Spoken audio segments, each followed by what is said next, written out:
So much motherfucking design on right now. Break it down, bring it back, make it clap. I got three old thoughts, really go out, where that thing. Bitches on my line, and you know they come strap, come strap. Assalamualaikum warahmatullahi wabarakatuh. Perkenalkan, nama saya Danda, kelas D2 2B, jurusan manajemen. Di video kali ini saya akan menjelaskan sedikit materi etika bisnis dalam manajemen sumber daya manusia. Apa sih itu manajemen sumber daya manusia? Manajemen sumber daya manusia merupakan suatu proses menangani berbagai masalah pada ruang lingkup karyawan, pegawai, buruh, manajer, dan tenaga lainnya untuk dapat menunjang aktivitas organisasi atau perusahaan demi mencapai tujuan yang ditentukan.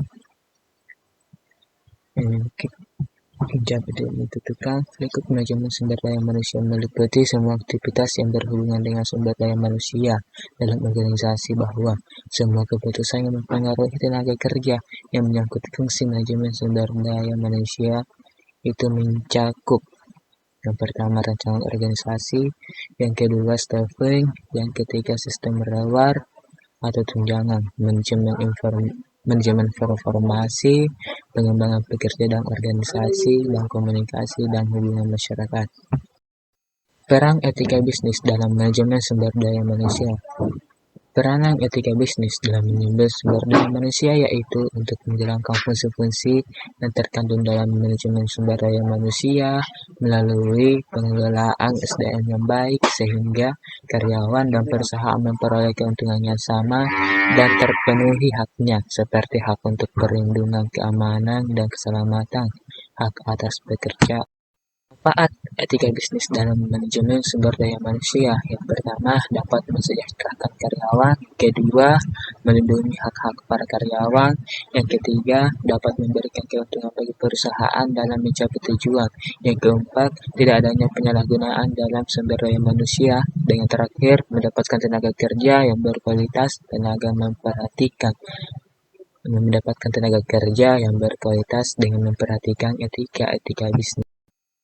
Prinsip etis dalam bekerja. Yang pertama, bekerja dengan ikhlas. Yang kedua, bekerja dengan tekun dan bertanggung jawab. Yang ketiga, bekerja dengan semangat dan disiplin. Yang keempat, bekerja dengan jujur dan dapat dipercaya. Yang kelima, berkemampuan dan bijak. Dengan terakhir, bekerja dengan memperhatikan kepentingan. Tahapan manajemen sumber daya manusia.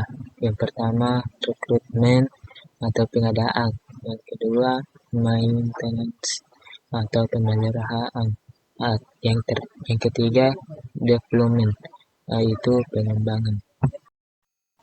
Permasalahan yang dialami oleh para pekerja. Yang pertama, kolusi bentuk penyogokan yang terjadi calon karyawan yang ingin naik jabatan atau promosi jabatan. Yang kedua, lamaran peluang kerja yang mencantumkan agama dan rasa suku pada media massa. Yang ketiga, pelatihan atau training yang dilakukan hanya berdasarkan untuk mendapat proyek tender saja. Jadi pelatihan dilaksanakan tidak berdasarkan kebutuhan yang ada. Yang keempat, pemberitahuan besaran nominal jumlah gaji kepada pihak yang berwenang. Konsekuensi dari perilaku yang tidak etis dilihat dari dua perspektif, mikro dan makro. Yang pertama, mikro. Kepercayaan yang dibangun melalui etika akan mempengaruhi hubungan perusahaan dengan pemasok, pelanggan maupun karyawan atau pemangku kepentingan. Yang kedua, makro. Meliputi suap menyuap, paksaan, pencurian, dan keluhan akan berdampak efisiensi pengalokasian sumber daya. Ini akan merugikan perusahaan dan karyawan. Itulah tadi presentasi yang dapat saya sampaikan. Mohon maaf jika ada kekurangan.